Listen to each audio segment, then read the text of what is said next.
Looking into the future, right now CMDFW is celebrating 30 years, and let us continue the great work we've done for 30 more years is one of our themes this year. We're all proud products of Chinmaya Mission in Dallas. Where do you see the relevance and impact of Chinmaya Mission growing in Dallas over the next 30 years or so? The impact that Chinmaya Mission is going to have in the next 10 years is going to be huge. Also because there are so many products that are consistently being churned out of the system, right? Like all of us here are products of the Balavihar program of Chinmaya Mission, and we're taking that forward with us. So the only way is up, I think. Something going forward is going to be fun is to see all of us graduates who all had gone to the classes together growing up, all realizing the power of Chinmaya Mission and its effect on us and going back to teaching. Because I think that one of the best ways to fully understand what we learned is to teach it as well. And so I think the future of Chinmaya Mission is going to be our generations of students becoming teachers and cultivating like other students. In the coming 30 years, being a parent who's able to not only mix with other parents and be the adult in the Chinmaya Mission environment, but also giving that next generation an opportunity to learn about your culture, to learn about morals and values, and to go through this whole process will be really cool. When I think about, us as parents going forward, a lot of us, our parents grew up in India, and then here, Chinmaya Mission was very instrumental in helping us preserve our culture here in America and in the Dallas area. And so when I think about as a parent, what are the tools I have to help my future kid, Chinmaya Mission is definitely going to be something, I would want to have that, helped me, that can help the next generation preserve our Hindu traditions. Interesting hearing us talk about being parents. I know. Many, many years from now. Well, sooner than you think. Sooner than you think. In 5 years, all of you have 2 kids each. Oh, God. You're gonna come to me and you're gonna say, Huddy, our kids are misbehaving. They're not listening to me. Can you please set them straight? And I'm gonna say, dude, I knew your parents growing up. I knew how much trouble they gave their parents. Keep doing what you're doing. That's what I'm gonna say. So Rithik, out of the 5 of us, you're the only one that attended undergrad, not in Dallas, but outside, all the way in Boston. So having that huge shift come right after high school, what role did your Balavihar experience help you in that transformation, in having that new change in your life?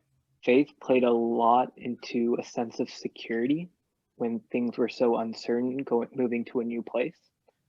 I remember one small thing that I would do, at least in terms of academics, is before every major exam that I would have in my classes, I would just write Om Tat Sat at the top right of my page, because it made me remember who I was, and it gave me a sense of strength before I would start these exams.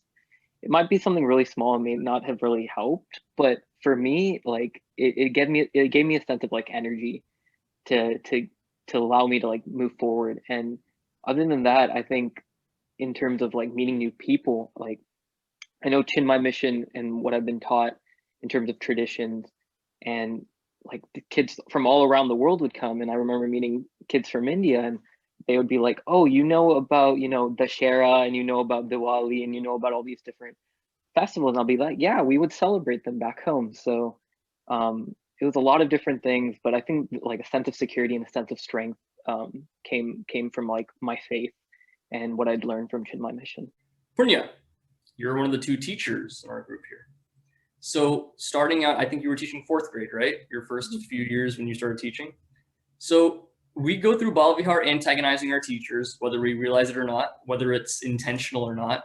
So starting your teaching, what did you learn, and what kind of new respect did you gain for your previous Balavihar teachers going through some of those experiences as an early teacher? Quieting down a class of 20 is the greatest feat of mankind. It just takes a couple of students snickering here and there, and then pretty soon you've lost all control. I don't think I realized how much preparation goes into being a teacher, because just as a student, we only see half of what goes on, but I was reading through so many texts and learning so many bhajans and preparing games and reading through the syllabus just to learn enough so I could answer all of their questions, because kids they're pretty smart and they ask some pretty pointed questions. So Julie, you attended SMU, okay? A place that is not known for its Indian population. So that is a situation, I think, going from Frisco, where you were, to SMU, where that people like you, at least that look like you, who go through your experiences, is not the same. So did Chinmaya Mission experiences help you navigate? How did that help you in that situation? In particular, we have these, Indian student associations at universities, but often, those are cultural organizations, right? They're not Hindu organizations. And so having CHIC at SMU, when we were able to revive it, was really, really something I looked forward to every week, and which really helped center me. And even, if we didn't have as many people attending, even whatever was there, it felt so much, so much fulfillment came out of having that. So Vishnu, you're a high school teacher in our Frisco Center. When you're teaching high school, you've done it for a few years now. Do you ever feel a bit of a disconnect with this next generation, kind of? And do you have to work that much harder to maybe relate to them? Or do you feel you're always in tune with them? What has that experience been like as you grow older and you're a high school teacher? Definitely understand the pressure to keep up with their culture. I take a little bit out of my day just to like learn a new word or two, or like a new dance, or like some TikTok trend or something. And then I'll talk to them about it, and it just opens their eyes, and they're like, oh, all the kids that weren't paying attention are now paying attention. And all the kids that were paying attention, now are paying even more attention. Now I feel like I'm getting old, and in a couple of years, I might be ready to be called uncle. I'll be the first one to call you uncle, man. I'll make it happen. I'll start the whole thing. When we graduate from this institution, CMDFW, whether we like it or not, whether we realize it or not, we are stamped with that. And with that carries certain responsibilities. In your mind, what are those responsibilities? Manava Seva is Madhava Seva. So service to man is service to the Lord. And I think that I really just try to embody that thought in my day-to-day work. And it's been very rewarding. Our graduation plaque really embodies what we've learned. And the message on the plaque says that in matters of opinion, flow like water. In matters of principle, stay firm like a rock. And when we're, exposed to this whole big world, graduating from Balavihar, we're going to get differing matters of opinion, and we're going to get different points of view on various different subjects. But it's very important to remember who you are and your identity and your morals and your values, and stick to those, but also be open to dialogue in terms of different issues that you may face in life.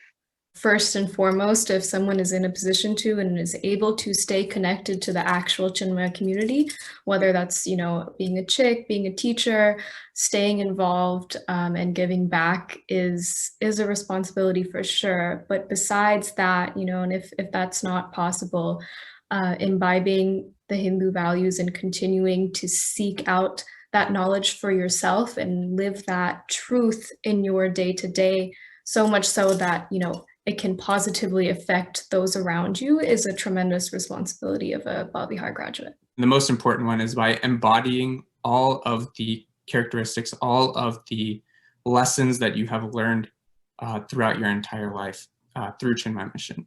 So by being someone who is constantly studying about themselves, constantly doing their best to be their best, I think you're the perfect ambassador for the Chinmaya Mission program as a whole. I loved playing basketball outside in the little, the hoop we had outside socket. So I was one of the kids who would, tend to break stuff. And we, one time we broke the basketball hoop, and that was not a good thing, of course. I'm going to go and choose Vishnu. And the category we're going to be playing is broken rules. Oh man, okay. There's so many rules you broke, it's hard for you to... Yeah, actually. All of my teachers would make us sit cross-legged in class. And if you know me, I'm the least flexible, like physically flexible person on the planet. So sitting cross-legged was an impossible task for me.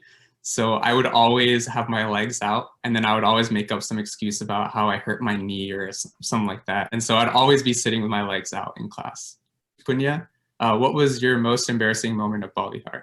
We were having a buffet of like lunch or something. And so all of us had like our styrofoam plates, and there was like 100 people down in the basement getting food. And I guess I was just feeling particularly hungry. So I was like loading up my plate. And I distinctly remember there's a ton of people behind me, and I was holding my food in the plate, loading it up, and it cracked down the middle.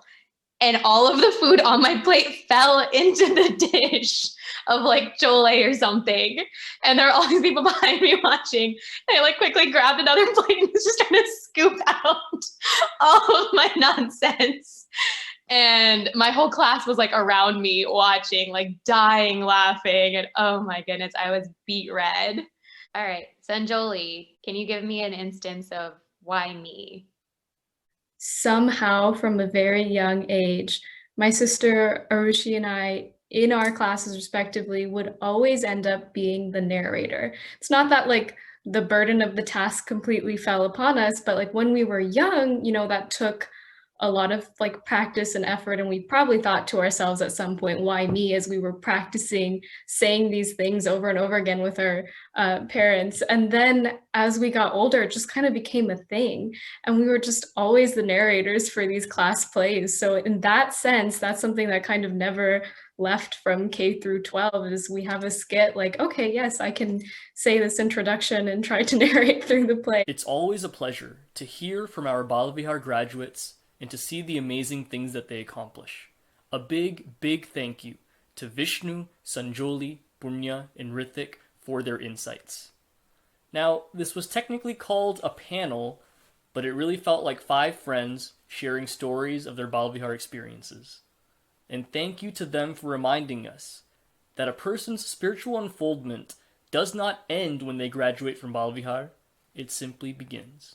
Hari Om.